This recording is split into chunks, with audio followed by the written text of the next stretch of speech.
ओम शांति।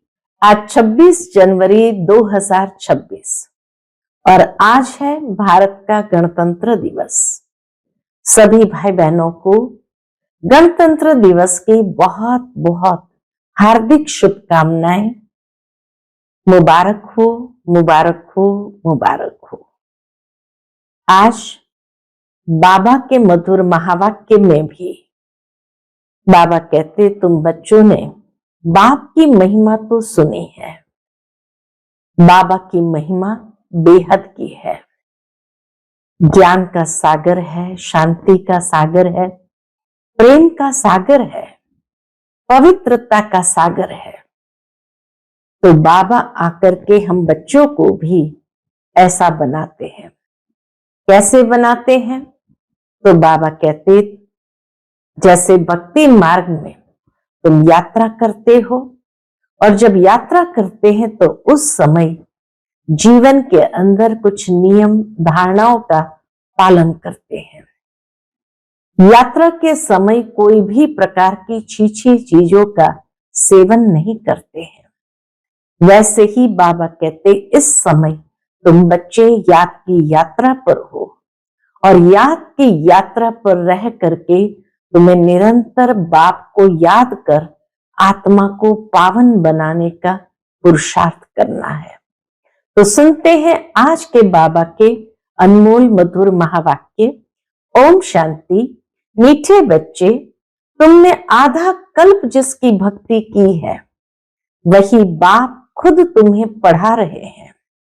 इस पढ़ाई से ही तुम देवी देवता बनते हो।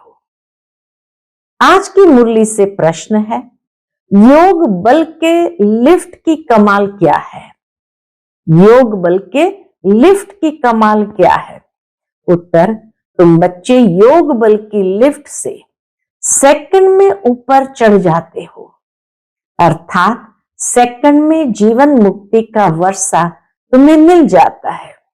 तुम जानते हो, सीढ़ी उतरने में 5000 वर्ष लगे और चढ़ते हैं 1 सेकंड में। यही है योग बल की कमाल। 1 सेकंड में चढ़ते हैं, उतरने में 5000 वर्ष लगते हैं। बाप की याद से सब पाप कट जाते हैं, आत्मा सतो प्रधान बन जाती है। ओम शांति। रूहानी बाप रूहानी बच्चों को बैठ समझाते हैं। रूहानी बाप की महिमा तो बच्चों को सुनाई है। वह ज्ञान का सागर, सत चित आनंद स्वरूप है, शांति का सागर है।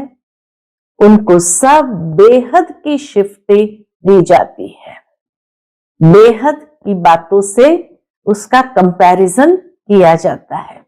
अब बाप है ज्ञान का सागर और इस समय जो भी मनुष्य है सब जानते हैं हम भक्ति के सागर है। भक्ति में जो सबसे तीखा होता है उनको मान मिलता है। भक्ति में जो सबसे तीखा होता है अर्थात जो बहुत पुरुषार्थ करता है उनको मान मिलता है। इस समय कलयुग में है भक्ति और दुख, सतयुग में है ज्ञान का सुख। ऐसे नहीं कि वहां ज्ञान है तो यह महिमा सिर्फ एक ही बाप की है और बच्चों की महिमा भी है। बाबा की महिमा है तो बच्चों की महिमा भी है, क्योंकि बाप बच्चों को पढ़ाते हैं अथवा यात्रा सिखलाते हैं। बाप ने समझाया है 2 यात्राएं हैं। भक्त लोग तीर्थ करते हैं, चारों तरफ चक्कर लगाते हैं। तो जितना टाइम चारों तरफ चक्कर लगाते हैं उतना टाइम विकार में नहीं जाते हैं। शराब आदि चीची कोई चीज भी नहीं खाते पीते हैं। कभी बद्रीनाथ कभी काशी चक्कर लगाते हैं, भक्ति करते हैं भगवान की। अब भगवान तो एक होना चाहिए ना, सब तरफ तो चक्कर नहीं लगाना चाहिए ना। शिव बाबा के तीर्थ का भी चक्कर लगाते हैं। सबसे बड़ा शिव बाबा का कौन सा तीर्थ है? सबसे बड़ा बनारस का तीर्थ गाया हुआ है। जिसको शिव की पुरी कहते हैं। काशी विश्वनाथ ये शिव की पुरी कहते हैं, चारों तरफ जाते हैं, परंतु जिनका दर्शन करने जाते हैं अथवा जिनकी भक्ति करते हैं उनकी बायोग्राफी, ऑक्यूपेशन का किसको पता नहीं है। इसलिए उनको कहा जाता है अंधश्रद्धा। जब उनके विषय में कुछ जानते नहीं हैं फिर भी भक्ति करते हैं तो ये अंधश्रद्धा हो गई। किसकी पूजा करना, माथा टेकना और उनकी जीवन कहानी को न जानना, उसको कहा जाता है ब्लाइंड फेथ। जिसकी पूजा करना, माथा टेकना और उसकी जीवन कहानी कोई नहीं जानते तो ब्लाइंड फेथ कहेंगे। घर में भी मनाते हैं, देवियों की कितनी पूजा करते हैं, मिट्टी की व पत्थर की देवियां बनाए उनको बहुत श्रृंगारते हैं। समझो लक्ष्मी का चित्र बनाते हैं, उनसे पूछो इनकी बायोग्राफी बताओ तो कहेंगे सतयुग की महारानी थी, त्रेता की फिर सीता थी, बाकी इन्होंने कितना समय राज्य किया, लक्ष्मी नारायण का राज्य कब से कब तक चला, ये कोई भी जानते नहीं। मनुष्य भक्ति मार्ग में यात्रा पर जाते हैं, यह सब है भगवान से मिलने के उपाय। शास्त्र पढ़ना यह भी उपाय है भगवान से मिलने लिए, परंतु भगवान है कहां? कहेंगे वो तो सर्वव्यापी है। अभी तुम जानते हो पढ़ाई से हम ये देवी देवता बनते हैं। बाप खुद आकर पढ़ाते हैं, जिसके मिलने लिए आधा कल भक्ति मार्ग चलता है। कहते हैं, क्या कहते हैं? बाबा पावन बनाओ और अपना परिचय भी दो कि आप है कौन। बाबा ने समझाया है कि तुम आत्मा बिंदी हो, आत्मा को ही यहां शरीर मिला हुआ है, इसलिए यहां कर्म करती है। देवताओं के लिए कहेंगे कि यह सतयुग में राज्य करके गए हैं। क्रिश्चियन लोग तो समझते हैं बरोबर गॉड फादर ने पैराडाइज स्थापन किया, हम उसमें नहीं थे। भारत में पैराडाइज था, उन्हों की बुद्धि फिर भी अच्छी है, इतना तो समझते हैं। भारतवासी सतो प्रधान भी बनते हैं तो फिर तमो प्रधान भी बनते हैं। वह इतना सुख नहीं देखते तो दुख भी इतना नहीं देखते हैं। विदेशी लोग बाबा कहे न सुख इतना देखते हैं न दुख इतना देखते हैं। अभी पिछाड़ी के क्रिश्चियन लोग कितना सुखी है। पहले तो वो गरीब थे, पैसे तो मेहनत से कमाया जाता है ना। पहले एक क्राइस्ट आया, फिर उनका धर्म स्थापन होता है, वृद्धि होती जाती है, 1 से 2, 2 से 4, फिर ऐसे वृद्धि होती जाती है। अभी देखो क्रिश्चियन का झाड़ कितना बड़ा हो गया, कितना वृद्धि को पा लिया। तो बाबा कहते हैं अभी देखो क्रिश्चियन का झाड़ कितना हो गया। फाउंडेशन है देवी देवता घराना, वह फिर यहां इस समय स्थापन होता है। पहले एक ब्रह्मा फिर ब्राह्मणों की एडॉप्टेड संतान वृद्धि को पाते हैं। बाप पढ़ाते तो बहुत ढेर ब्राह्मण हो जाते हैं, बाप पढ़ाते हैं तो बहुत ढेर ब्राह्मण हो जाते हैं। पहले तो ये एक था ना, एक से कितनी वृद्धि हुई है और कितनी होने की है। जितने सूर्यवंशी चंद्रवंशी देवताएं थे उतने सब बनने के हैं। पहले है एक बाप, उनकी आत्मा तो है ही। बाप की हम आत्माएं संतान कितनी है? हम सब आत्माओं का बाप एक अनादि है। फिर सृष्टि का चक्र फिरता रहता है। सब मनुष्य तो सदैव नहीं है ना, बाबा कहे सब मनुष्य तो सदैव नहीं है ना। आत्माओं को भिन्न भिन्न पार्ट बजाना है। इस झाड़ का पहला पहला धूर है देवी देवताओं का। फिर उनसे ट्यूब्स निकली है तो बाप बैठ बच्चों को समझाते हैं, बच्चों मैं आकर के क्या करता हूं, आत्मा में ही धारणा होती है।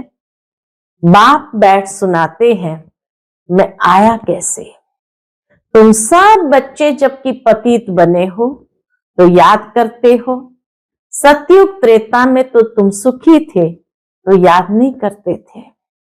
द्वापर के बाद जब दुख जास्ती हुआ तब पुकारा है हे परमपिता परमात्मा बाबा। जब दुख जास्ती हो गया तब पुकारा तो बाबा क्या कहते, हाँ बच्चों सुना। तो बच्चों ने पुकारा हे परमात्मा बाबा, तो बाबा ने क्या कहा, हाँ बच्चों सुना, क्या चाहते हो, पूछते बाबा।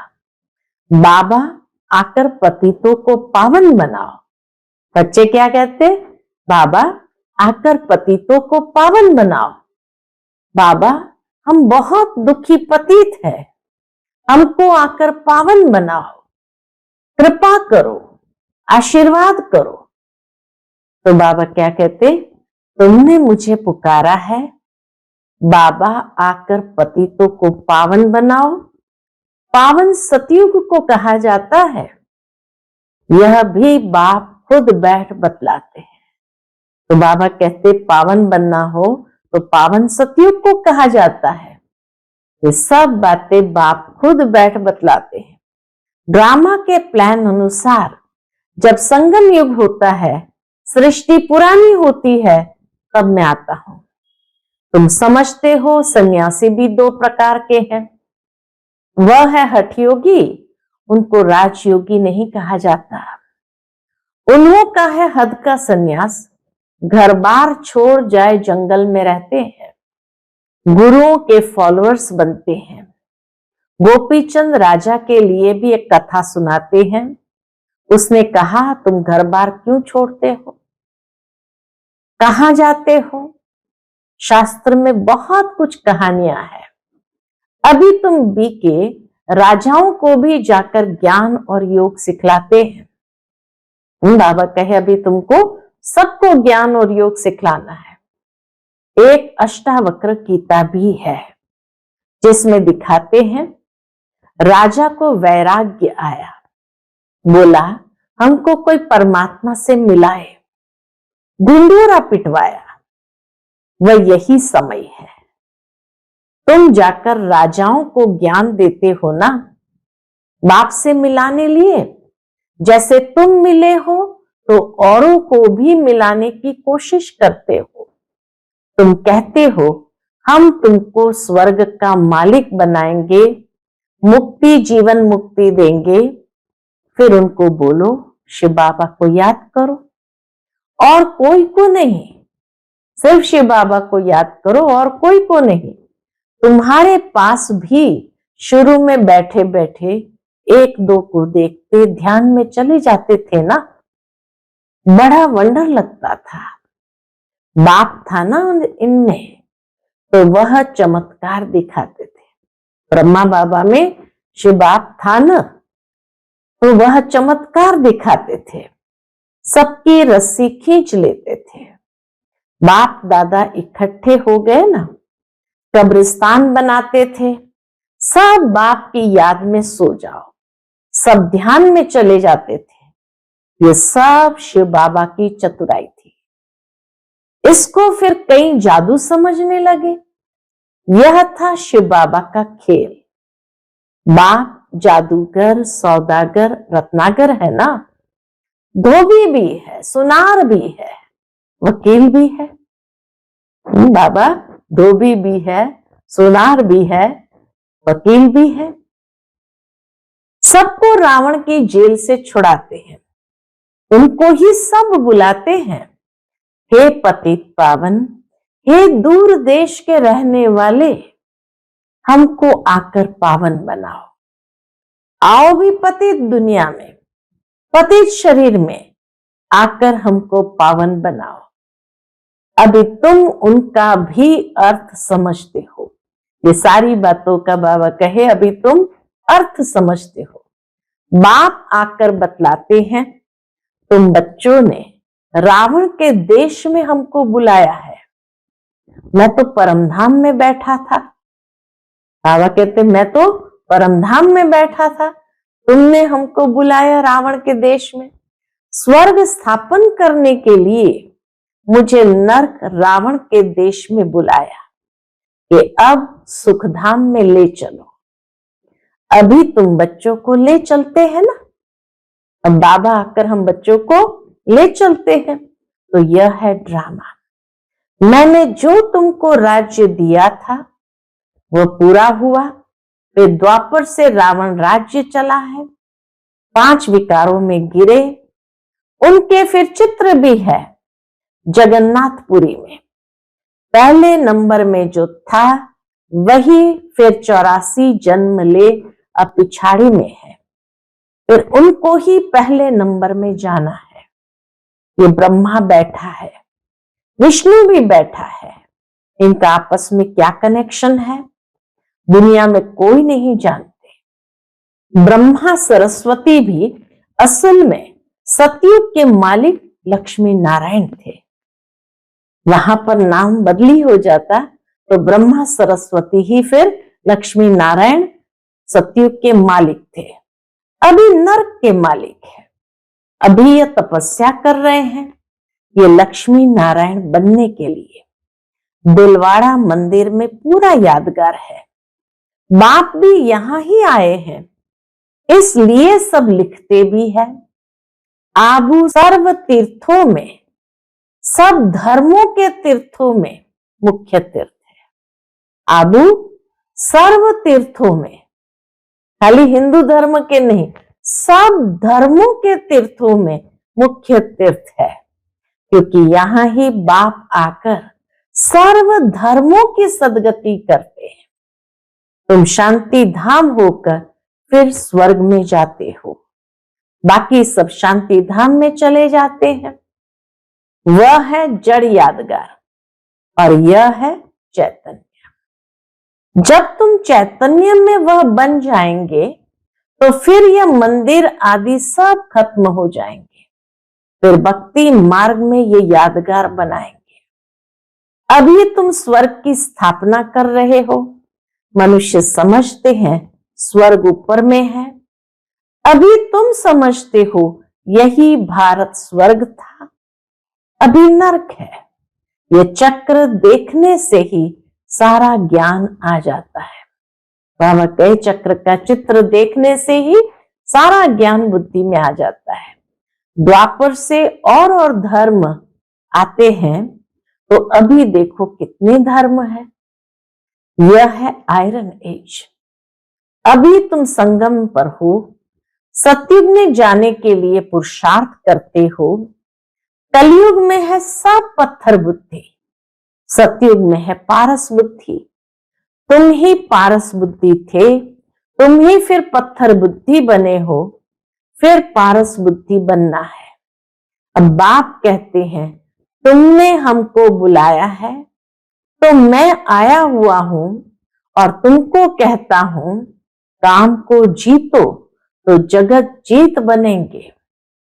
मुख्य ये विकार ही है। सतयुग में है सब निर्विकारी, कलयुग में है विकारी। कलयुग में सारे विकारी, सतयुग में सारे निर्विकारी। बाप कहते हैं बच्चे अब निर्विकारी बनो। 63 जन्म विकार में गए हो, अभी अंतिम जन्म पवित्र बनो। अभी मरना भी सबको है। मैं स्वर्ग स्थापन करने आया हूं तो अब मेरी श्रीमत पर चलो। बाबा स्वर्ग स्थापन करने आए हैं, इसीलिए अब श्रीमत पर चलो। मैं जो कहूं वह सुनो। अभी तुम पत्थर बुद्धि को पारस बुद्धि बनाने का पुरुषार्थ कर रहे हो। तुम ही पूरी सीढ़ी उतरते हो फिर चढ़ते हो। तुम जैसे जिन्न हो। जिन को कहा ना सीढ़ी चढ़ो उतरो, तो बाबा कहे तुम जैसे जिन्न हो। जिन की कहानी है ना उसने बोला काम दो, तो राजा ने कहा अच्छा, सीढ़ी उतरो और चढ़ो। बहुत मनुष्य कहते हैं भगवान को क्या पड़ी थी जो सीढ़ी चढ़ाते और उतारते हैं, भगवान को क्या हुआ जो ऐसी सीढ़ी बनाई। बाप समझाते हैं यह अनादि खेल है। तुमने 5000 वर्ष में 84 जन्म लिए हैं, 5000 वर्ष तुमको नीचे उतरने में लगे हैं, फिर ऊपर में जाते हो सेकंड में। 5000 वर्ष नीचे उतरने में लगे, फिर ऊपर जाते हैं सेकंड में। यह है तुम्हारे योग बल की लिफ्ट। बाप कहते याद करो तो तुम्हारे पाप कट जाएंगे। बाप आते हैं तो सेकंड में तुम ऊपर चढ़ जाते हो, फिर नीचे उतरने में 5000 वर्ष लगे हैं। कलाएं कम होती जाती है, चढ़ने की तो लिफ्ट है। सेकंड में जीवन मुक्ति, सतो प्रधान बनना है, फिर आहिस्ते आहिस्ते तमो प्रधान बनेंगे। 5000 वर्ष लगते हैं। अच्छा, बाबा कहते 5000 वर्ष लगते हैं। अच्छा, फिर तमो प्रधान से सतो प्रधान बनना है एक जन्म में। अभी जबकि मैं तुमको स्वर्ग की बादशाही देता हूं तो तुम पवित्र क्यों नहीं बनेंगे। परंतु कामेशु क्रोधेशु भी है ना, विकार न मिलने से फिर स्त्री को मारते हैं, बाहर निकाल देते हैं, आग लगा देते हैं। अबलाओं पर कितने अत्याचार होते हैं। यह भी ड्रामा की नूंद है।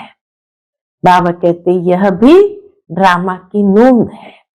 अच्छा, मीठे मीठे सिकिलदे बच्चों प्रति माता पिता बाप दादा का याद प्यार और गुड मॉर्निंग।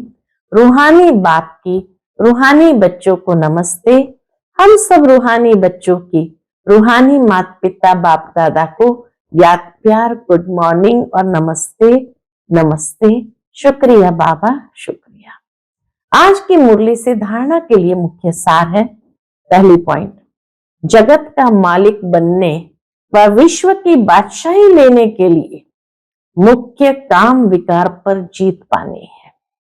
संपूर्ण निर्विकारी जरूर बनना है। दूसरी पॉइंट, जैसे हमें बाप मिला है ऐसे सबको बाप से मिलाने की कोशिश करनी है।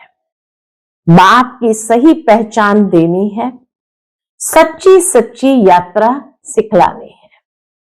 आज का बाप दादा का मधुर वरदान हम बच्चों के प्रति है। गम की दुनिया सामने होते हुए भी बेगमपुर की बादशाही का अनुभव करने वाले अष्ट शक्ति स्वरूप भव। गम की दुनिया सामने होते हुए भी बेगमपुर की बादशाही का अनुभव करने वाले अष्ट शक्ति स्वरूप भव। गम और बेगम, गम और बेगम की अभी ही नॉलेज है। गम की दुनिया सामने होते भी सदा बेगमपुर के बादशाही का अनुभव करना, यही अष्ट शक्ति स्वरूप कर्मेंद्रिय जीत बच्चों की निशानी है। अभी ही बाप द्वारा सर्व शक्तियों की प्राप्ति होती है, लेकिन अगर कोई न कोई संग दोष व कोई कर्मेंद्रिय के वशीभूत हो, अपनी शक्ति खो लेते हो, तो जो बेगमपुर का नशा व खुशी प्राप्त है वह स्वतः ही खो जाती है। बेगमपुर के बादशाह भी कंगाल बन जाते हैं। आज का स्लोगन है, दृढ़ता की शक्ति सदा साथ हो तो सफलता गले का हार है। दृढ़ता की शक्ति सदा साथ हो तो सफलता गले का हार है। आज का अव्यक्त इशारा, इस अव्यक्त मास में बंधन मुक्त रहे, जीवन मुक्त स्थिति का अनुभव करो। उसके अंतर्गत बाबा कहते, अपने संकल्पों के तूफान व कोई भी संबंध द्वारा, प्रकृति व समस्याओं द्वारा तूफान व विघ्न आते हैं तो उनसे मुक्ति पाने के लिए योग युक्त युक्ति युक्त बनो, योग युक्त युक्ति युक्त बनो। जब तक योग युक्त नहीं है तब तक विघ्नों से युक्त है, विघ्न युक्त है। अच्छा, ओम शांति।